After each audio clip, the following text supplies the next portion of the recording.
하나님의 말씀입니다. 요한계시록 6장 9절에서 17절까지 저와 여러분들이 한 절씩 교독하도록 하시겠습니다.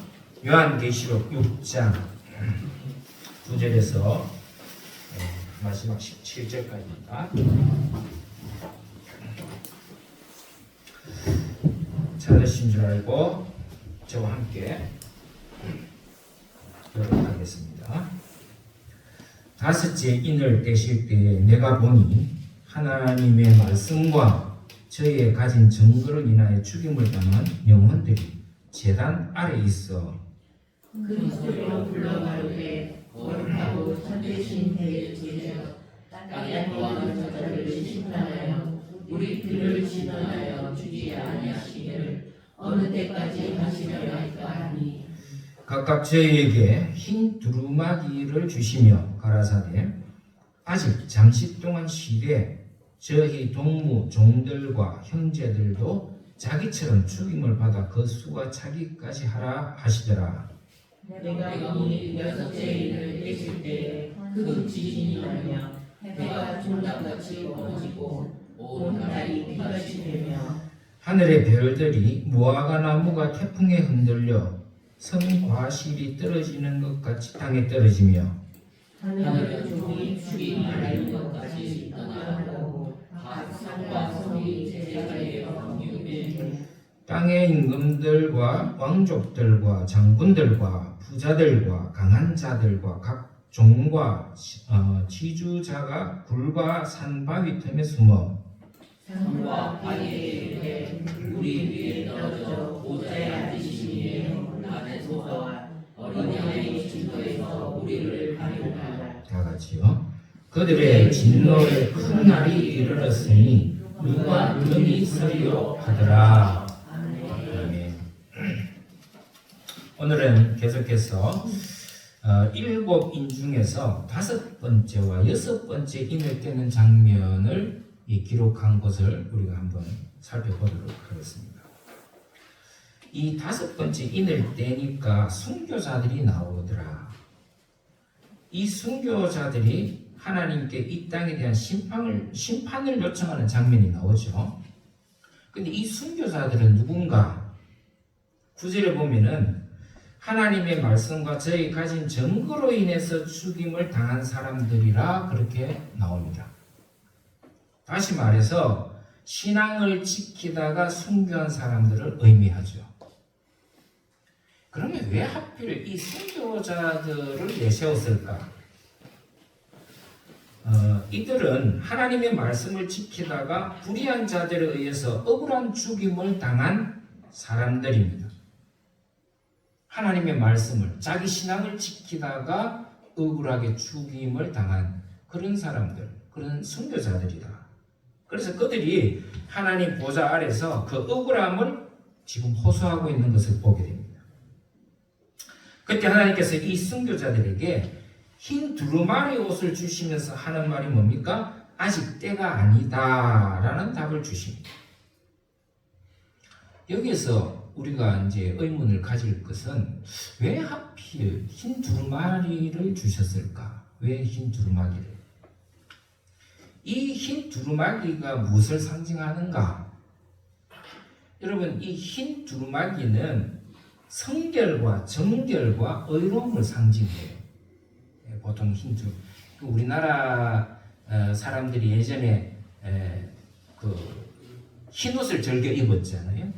그래서 중국 사람들이 우리나라 사람들에게 이 흰옷을 즐겨 입는 백이민족이다. 그런 얘기를 했는데 그 속에도 보면은 의미가 있어요. 왜 흰 것을 우리나라 사람들이 많이 입었냐? 물론 뭐 그 당시에는 다 뭐 삼배도 있었지만은 뭐 모카솜이라든지 이런 흰 옷을 주로 흰 무명실로 짜서 옷을 많이 입었겠죠. 근데 특히 우리나라 사람들이 좀 흰 옷을 즐겨 입죠. 왜 그러느냐? 우리나라 사람들이 좀 정결을 추구하고 또 뭐 의로움을 추구하는, 그래서 선비들이 옷 입는 걸 보면은 주로 이제 흰 두루마기를 좀 많이 입었죠. 그 흰 두루마기가 상징하는 게 그거예요. 정결하다, 또 의롭다, 이런 그걸 상징해서 그래서 오늘 이렇게 표현해서 나온 거죠. 이 순교자들에게 성결함, 정결함, 의로움을 인정해주는 모습이다. 그렇게 우리가 해석할 수 있어요. 그리고 그런 흰옷을 이렇게 두루마기를 입혀주신 것은 그런 정결한 삶, 믿음의 삶, 의로운 삶에 대한 보상이라 그렇게 해석하기도 합니다. 여러분 그렇습니다. 하나님은 반드시 우리 믿는 자들의 삶 가운데 의로운 삶, 정결한 삶, 믿음의 삶에 대해서 주님은 기억하고 계신다라는 것을 기억해야 돼요. 우리가 믿음으로 이렇게 열심히 사는데도 하나님은 왜 우리에게 관심이 없었을까? 그게 아니다라는 거죠. 하나님은 다 기억하고 계세요. 여러분 우리가 이 땅에 살아가는 이 모든 우리의 말과 행동과 삶의 일거수일투족을 주님은 안 보시는 게 아니에요. 오늘 이 순교자의 삶을 통해서 하나님께서 행한 그들을 향한 그 모습을 보면은 하나님께서는 언젠가 반드시 우리에게 그런 삶에 대한 보상을 하시는 분이구나 하는 것을 우리가 잊지 말아야 된다는 거죠. 그래서 우리가 계시록 보면 그런 장면이 많이 나오죠. 예를 들어서 생명의 면류관, 의의 면류관, 금면류관 이런 단어가 나오죠. 이게 상징하는 게 뭐예요? 바로 상을 의미하는 거죠. 상을 의미한다. 그래서 사도 바울도 뭐라 그랬어요? 위에서 부르신 부름의 상을 위해서 나는 쫓아간다. 그렇죠. 우리가 말하는 일반적인 이런 상의 개념하고는 좀 다르지만 어쨌든 하나님은 우리에게 우리의 삶을 통해서 나타나는 그런 모든 열매를 주님은 다 기억하고 다 보고 계신다. 계산하고 계신다. 그렇기 때문에 우리가 믿음의 삶을 살 때는 여러분 항상 우리가 의로운 삶을 추구해야 되고 또 하나님이 원하시는 삶에 우리가 적극 매진해야 돼요. 그리고 또 하나 우리가 믿음의 삶을 산다고 할 때 억울한 일도 만나죠. 억울한 일도 당합니다. 핍박을 당해도 실망할 이유가 없는 것은 반드시 하나님은 우리를 기억하시고 보상해 주시는 분임을 여러분 잊어버리면 안 돼요. 그래서 우리가 살아가다가 예수를 믿다가 억울하게 핍박당하는 일도 있죠. 요즘은 좀 그런 일이 덜하지만은 과거에는 우리 초기 그 선교사들이나 또 우리 신앙인들은 이 믿음의 삶을 살면서 많은 핍박을 당했어요. 제 친척 한 분도 예수 믿는다는 그 이유만으로 우리 문중에서 쫓겨났어요. 발도 못 붙이겠어요. 그러니까 명절에 이런데 집안 어른들을 찾아볼 수도 없었어요. 제가 어릴 때만 해도 그랬어요. 그런 억울한 핍박을 많이 당하는데 그래도 하나님은 다 기억하고 계신다. 기억하고. 실망할 필요가 없다. 낙심할 필요가 없다. 그래서 여러분 로마서 12장 19절에 보면 이런 말씀이 나오죠. 사도 바울이 이렇게 기록했습니다. 내 사랑하는 자들아 너희가 친히 원수를 갚지 말고 진노하심에 맡기라. 기록되어 있으되 원수 갚는 것이 누구에게 있으니? 하나님께 있으니.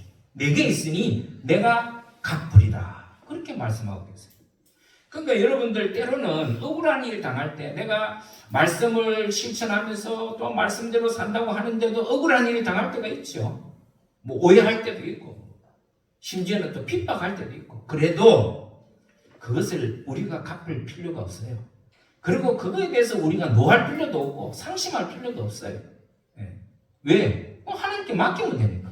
어떤 분이 그런 분들도 가끔 보세요. 저 사람이 나만 보면 왜 이렇게 미워하는지, 나만 보면 왜 저렇게 핍박하는지, 자기도 속상해 하는 거예요. 속상해 할 필요 없어요. 그걸 왜 내가 속상해 합니까? 그냥 하나님께 맡기면 돼요. 그렇습니다. 우리를 억울하게 하고 분노하게 하는 사람들에 대해서 내가 원수 갖기보다는 하나님께 맡기세요. 그럼 내 속이 편해요. 왜 그 일로 내 속이 상해야 돼요? 내가 왜 스트레스 받아야 돼요? 그런 이유 전혀 없다라는 거예요. 그리고 차라리 그 억울함을 기도로 푸세요. 하나님 나 이렇게 억울합니다. 하나님께서 내 억울함을 풀어주세요. 기도하면 하나님께 맡기고 기도하면 돼요. 그게 차라리 마음 편한 거예요. 저도 그런 일을 많이 당했지만은 하나님께서 다 갚아주시더라고요. 하나님께서. 제가 이제 여기 개척할 때가 이제 20년 전이니까 40대 초반에 제가 왔거든요. 거의 40에 제가 여기 와서 개척을 했는데, 이 건물을, 이 교회뿐만 아니라 이 건물을 관리하는 관리인이 따로 있잖아요. 이 관리인이 저하고 나이가 비슷했어요. 근데 얼마나 우리 교회를 무시하고 저는 무시하든지 뭐 이런 자그마한 교회 또 남의 건물에 세대로 있으니까 이 관리인이 저를 얼마나 무시하는지 몰라요. 말투도 그렇고 그냥 뭐 교회 하는 일이든지 뭐 이런 데 하면은 얼마나 자존심을 상하게 하는 말들을 많이 저한테 했는지 몰라요. 그때 제가 속도 상하고 화도 났지만은 뭐 목사라서 같이 또 싸울 수가 없잖아요. 뭐 제가 목사만 아니면 한번 당하겠는데, 근데 목사라도 보니까 또 목사가 또 같이 대갖고 싸우기도 뭐 하고 해서 화는 났지만은 제가 억울한 그런 억울함과 그런 모든 그 화남을 하나님께 기도로 풀었어요. 하나님이 살아계신다면 관리인 하나님 무서운 줄 좀 알게 해달라고 내가 뭐 할 수 있는 건 기도밖에 없으니까 제가 여기 강단에 앉아서 늘 기도했었어요. 저를 무시하는 거는 좋은데 하나님을 무시하고 욕하는 거는, 교회를 욕하는 건 제가 참을 수가 없더라고요. 예? 하나님의 이름을 망령되이 일컫는 저 관리를 하나님 두고 보실 거냐고 심판. 제가 너무 억울한 일을 많이 당하니까 그 기도가 나오더라고요. 그런데 여러분, 그 사람이 몇 년 만에 죽었어요. 제가 여기 온 지 제 기억으로는 한 4년 좀 됐을 거예요. 한 3, 4년 됐을 거예요. 건강했어요. 정말 멀쩡했던 사람이에요. 근데 어느 날 갑자기 관리인이 바뀐 거예요. 그래서 바뀐 관리인에게 제가 물어봤어요. 아니 전에 있던 관리는 어쩌고 그렇게 새로 오셨냐. 근데 그 관리인이 얼마 전에 가난으로 갑자기 죽었다는 거예요. 제가 그 소리 듣고 얼마나 놀랐는지 모릅니다. 그렇게 젊고 건강했던 사람이 저보다 더 건강했어요. 뭐 덩치도 좋고. 어떻게 하루아침에 그래 죽었는지 이해를 못했는데 가만히 생각해 보니까 제가 제 억울함을 하나님께 기도했던 그 기도가, 좀 죄송한 얘기지만은 하나님도 진노하셨던 것 같아요. 왜냐하면은 뭐 저를 욕하고 뭐 저를 무시하는 거는 제가 상관없는데 하나님을 무시하고 이 교회를 무시했던 것은 제가 용납할 수가 없었거든요. 근데 하나님도 똑같았던 것 같아요. 그래서 성경에도 있잖아요. 하나님의 이름을 망령되이 일컫는 짓을 하지 말라. 그때 제가 억울함을 호소하며 기도했던 게 생각났어요. 근데 이 바뀐 관리인도 그에 못지 않았어요. 이 바뀐 관리인도 예수를 안 믿는 사람인데, 아니 말이죠. 똑같은 거예요. 얼마나 저를 무시하고 교회를 무시하는지. 뭐 교회 무슨 문제가 이렇게 좀 있어서 전화를 하면요, 틱틱거리면서 뭐 그거 교회 당신네들이 알아서 하라고. 아니 우리가 관리비 안 내는 것도 아닌데 관리비 다 관리비대로 내고 다 하는데, 얼마나. 근데 여러분, 몇 년 전에 이 사람이 신장이 망가져서요, 일주일에 2-3번 혈액 투석하지 못하면 살지 못하는 사람이 됐어요. 제가 대갖고 말은 안 해도 당신 하나님을 무시하고 교회를 무시한 그 대가를 지금 받고 있다. 내가 그 말 하고 싶어서 참 그 말을 못 하겠더라고요. 그냥 속으로는 제가 알고 있었죠. 이 사람이 또 하나님을 무시하고 교회를 무시하니까 또 이런 일을 당하는구나. 그 사람이 얼마나 이 교회를 무시하고 또 우리를 함부로 대했는지는 뭐 우리 서성은 집사가 더 잘 알 거예요. 같이 봤으니까.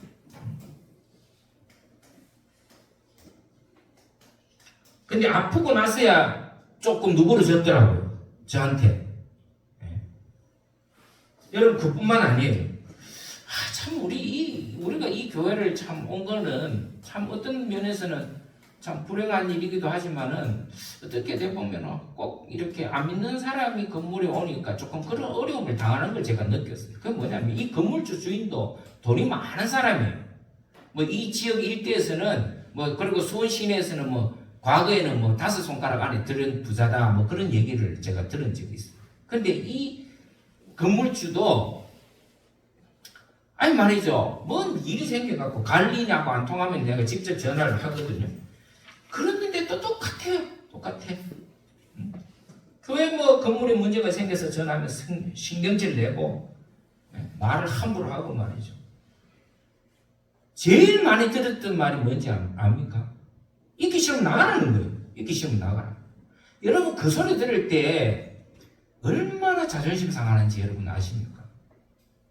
나머지 건물에 들어서는 그 새들어 사는 사람들의 그 슬픔, 그거는 말도 못해요. 여러분 그 말 한마디도 못 들어보셨지만 저는 수도 없이 들었어요. 관리인한테도 들었고 집주인한테도 들었고. 아니 읽기 싫으면 지금 당장 나와. 제가 그 말을 들을 때면 참담한 마음을 가눌 길이 없어요. 근데 여러분 그 건물주가 어떻게 죽었는지 아세요? 자기 집이 지하에서부터 지상까지 몇 층짜리 자기 건물에 그냥 통으로 있어요. 근데 돈이 많다 보니까 계단으로 오르락내락 하기 귀찮으니까 집에 통로를 이렇게 그 중간에 위층을 이렇게 뚫어가지고 거기에 리프트라고 엘리베이터 비슷한 걸 가정에다가 그걸 다 설치를 해놨어요. 근데 그 설치하고 얼마 안 있어 그거 찢어 죽었어요. 징겨서. 비참하게 죽었어요. 비참하게.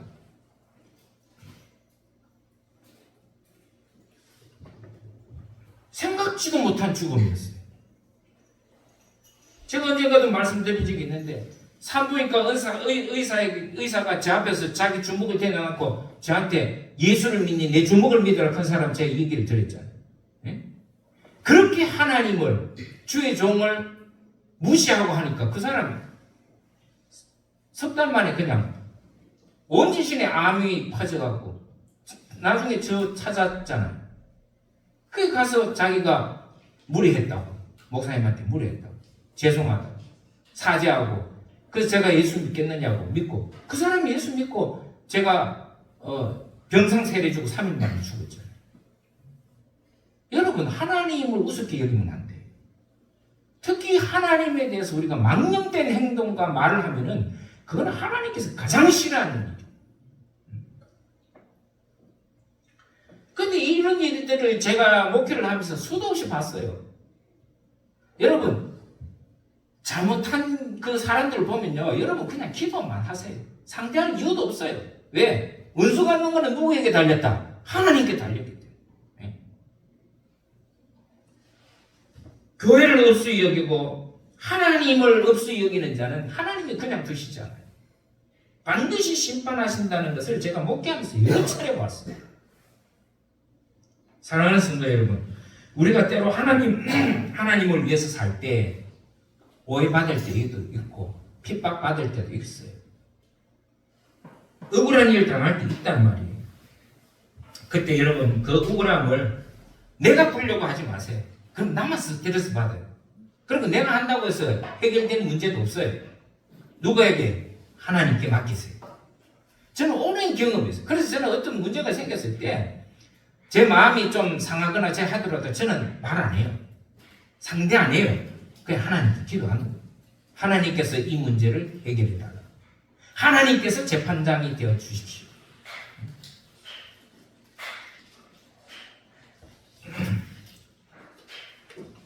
오늘 이 5번째 인을 뗄 때 나오는 내용이 바로 그런 내용이에요.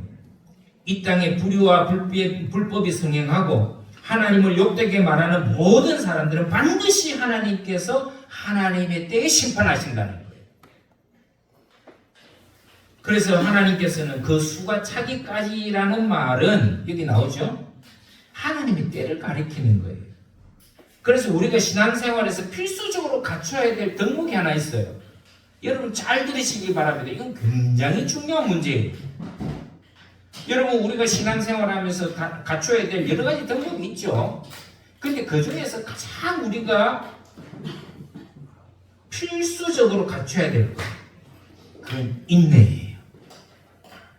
인내입니다.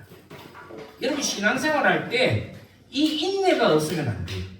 반드시 인내를 필수적으로 갖춰야 돼요. 여러분 참는 걸 못하면요 신앙생활하기 참 힘듭니다. 특히 오늘 같은 이 세상 인내하세요.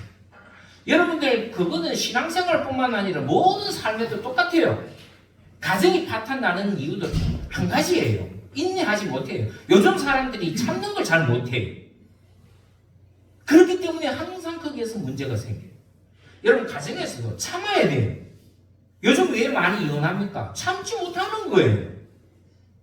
신앙에도 똑같아요. 신앙생활에서도 우리가 참아내지 못하면 신앙생활 유지하기가 참 힘들고 어려워요.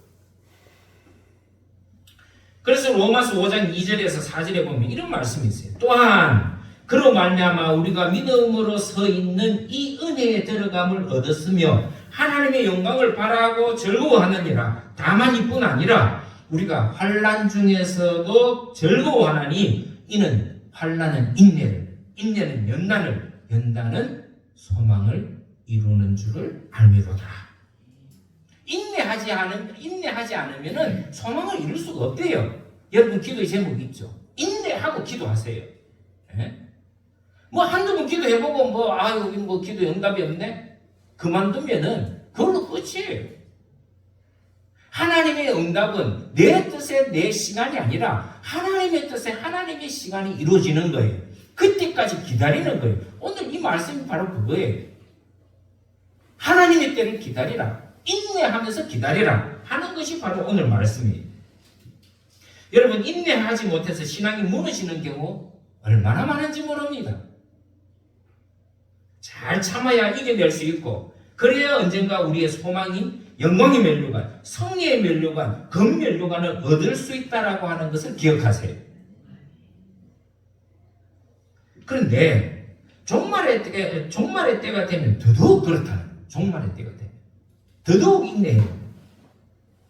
종말의 때가 되면요 우리의 믿음이 크냐 작으냐가 문제가 안 돼요. 아시겠습니까? 종말의 때가 어려움이 되면 믿음이 큰 사람이 이렇게 이겨낼 줄 아십니까? 천만의 말씀이에요. 인내하는 자가 이겨내고 승리할 수 있습니다. 종말의 때가 되면 믿음이 크냐 작으냐 그건 아무 문제가 안 돼요. 그 사람이 얼마나 인내할 줄 아는 사람이냐에 따라 달라지는 거예요.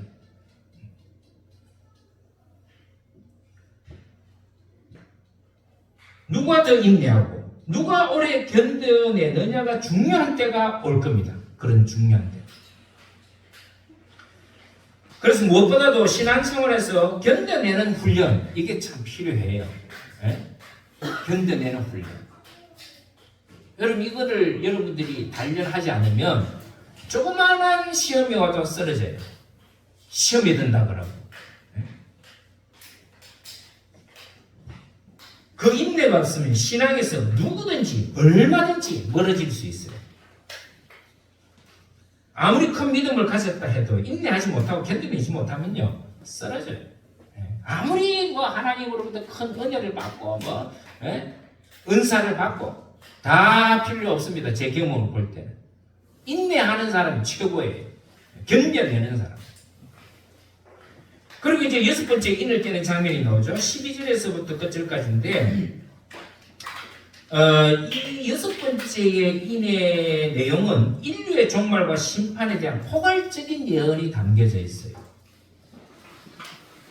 여러분 인류는 반드시 멸망하게 되어 있습니다. 이거는 성경의 제 말이 아니라 성경의 예언이에요. 인류는 반드시 마지막 때가 있다. 제 둘째 동생이 지구과학을 전공했다 그랬잖아요. 제가 물어봤어요. 야, 니는 과학을 공부하는 친구니까 내가 물어보자. 너네들은 이 인류의 종말, 이 지구의 종말을 믿냐? 그랬더니 믿는데요. 과학에서도 이 지구의 종말은 반드시 있다고 그 사람들은 말해요. 그럼 언제쯤이냐? 그랬더니 한 50억만 년쯤 되면 망할 거예요. 이 지구는 정말 사라질 거예요. 차가워져서. 50억만 년 그러니까 여러분들하고 저하고는 상관없는 일이겠죠. 그죠? 근데 단서가 있어요. 그 친구가 단서를 붙이더라고요. 뭐냐면은 그거는 아무런 외부나 내부에서 일이 없었을 때, 예를 들어서 행성이 가다가 지구를 충돌할 수 있으면 그건 50억 년이 아니라 50억만 년이 아니라 지금도 망할 수 있다는 거예요. 그리고 또 자연재해로 인하거나 어떤 재해로 인해서 지구 안에서 문제가 생겼을 때 얼마든지 망할 수 있다는 거예요. 지구는 망하게 되어 있다는 거예요. 그런데 성경에도 그 멸망의 징조를 얘기하고 있죠. 예수님께서도 이미 마태복음 24장에 이 인류가 망할 때 종말의 징조를 얘기한 거 있지 않습니까? 여러분, 그래서 이 요한계시록을 여러분들 이해하려면은, 종말에 대한 이해하려면은 예수님께서 말씀하신 마태복음 24장을 이해하셔야 돼요. 읽으셔야 돼요. 반드시. 특별히 오늘 6장에 있었던 6번째 인을 떼는 일에 대해서는 여러분들 미리 마태복음 24장을 같이 읽어보면 이해가 쉬워요. 그런데 오늘 이 본문도 인류의 멸망과 심판에 관한 말씀이 나오는데 공통적인 특징이 있어요. 그 뭐냐면은 대재앙이 내려질 거라는 거예요. 대재앙이. 여러분, 마태복음 24장에도 똑같이 대재앙이 일어날 것을 얘기하고 있죠.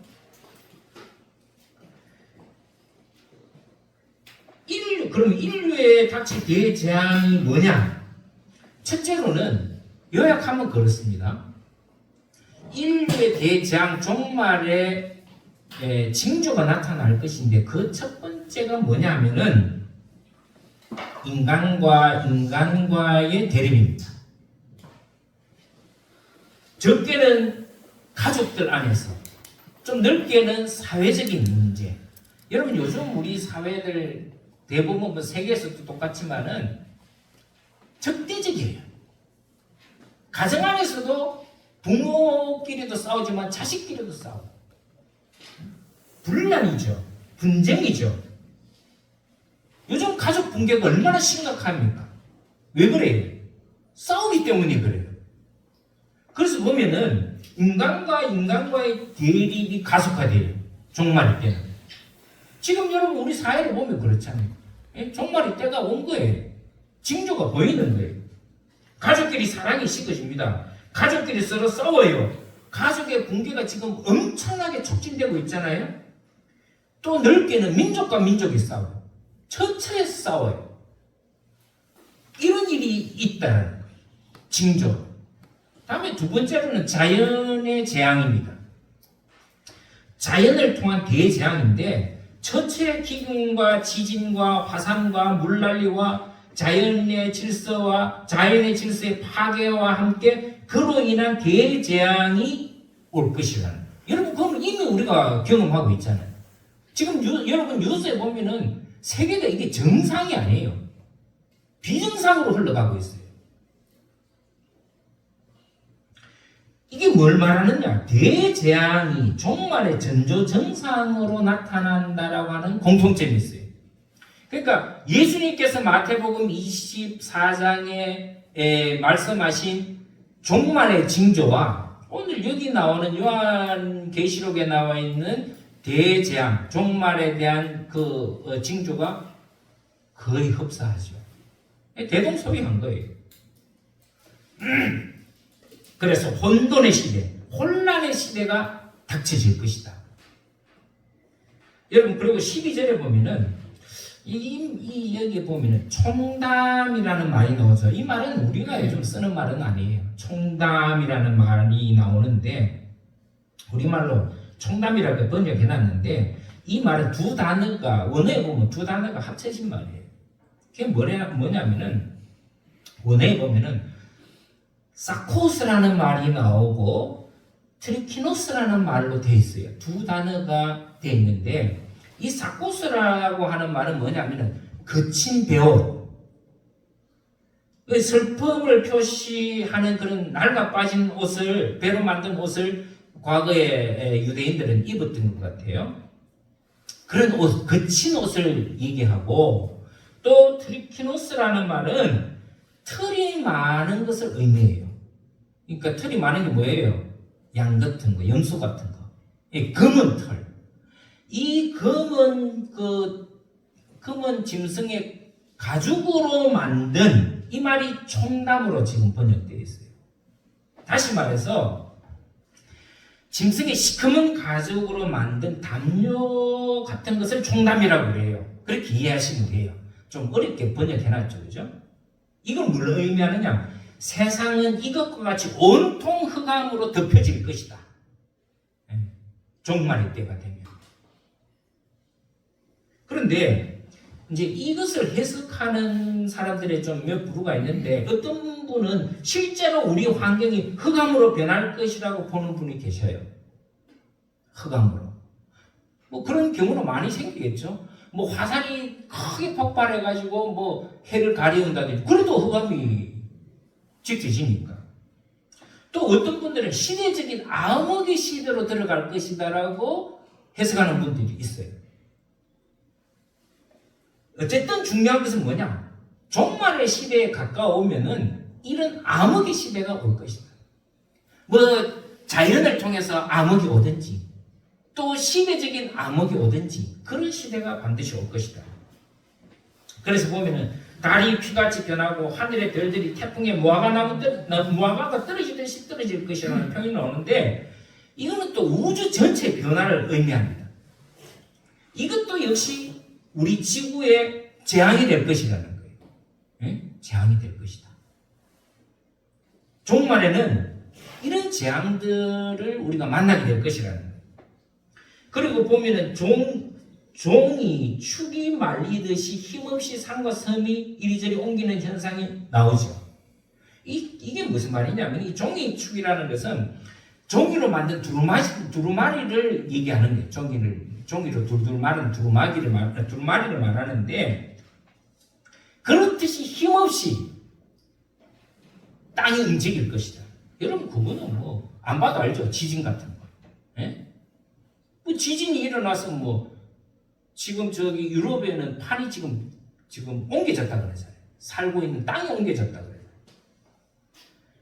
이 말에는 뭐냐면, 이 땅과 육지가 지진 같은 엄청난 자연재해로 인해서 변화가 일어난다. 형태가 변화진다는 것을, 그러니까 종이 쫙 찍어지듯이 뭐 이렇게 찍어듯이 이 땅들이 움직일 것이다.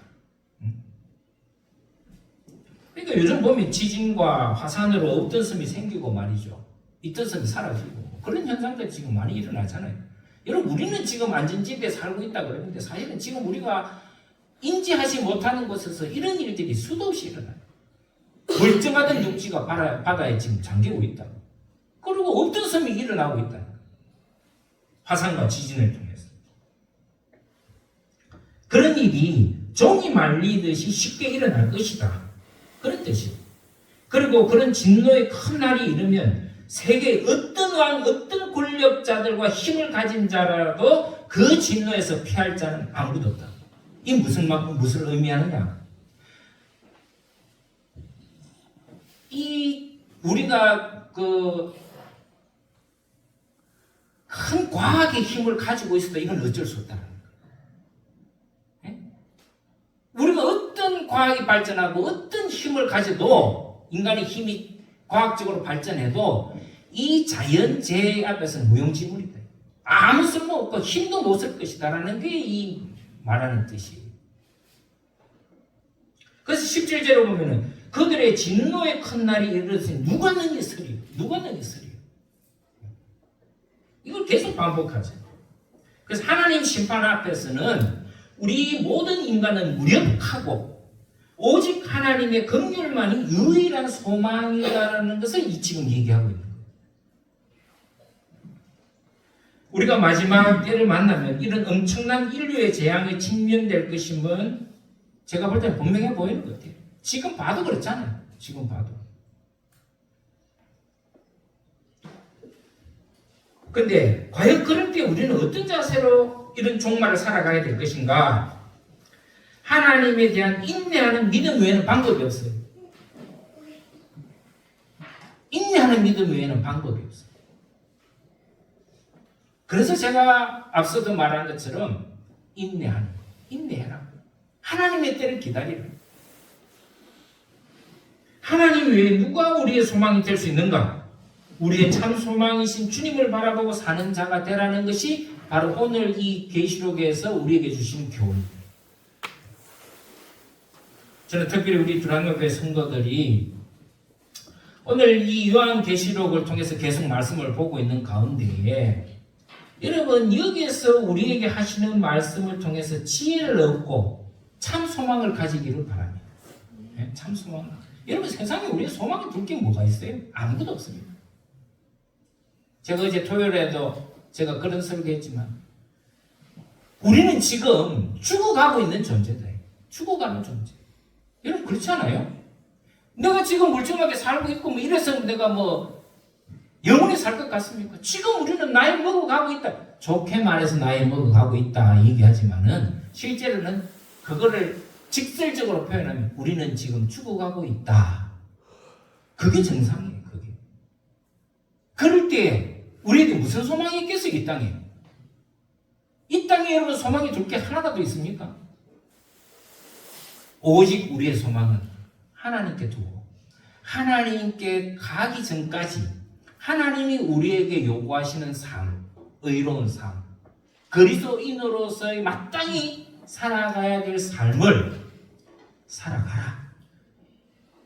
그 뜻이 오늘 담겨져 있습니다. 우리 두란노 교회 성도들은 이 하나님의 뜻을 잘 받들어서 끝까지 믿음의 인내를 가지고 하나님께 소망을 두고 살아가는, 그래서 승리하는 저와 여러분 되시길 주의 이름으로 축원합니다. 기도하겠습니다. 자비 되신 주님 감사합니다. 오늘 주신 말씀 우리 마음판에 새기게 하시고 우리가 이 말씀을 꼭 소망을 두고 살아가는 저희들에게 축복하여 주옵소서. 예수님의 이름으로 간절히 기도드리옵나이다.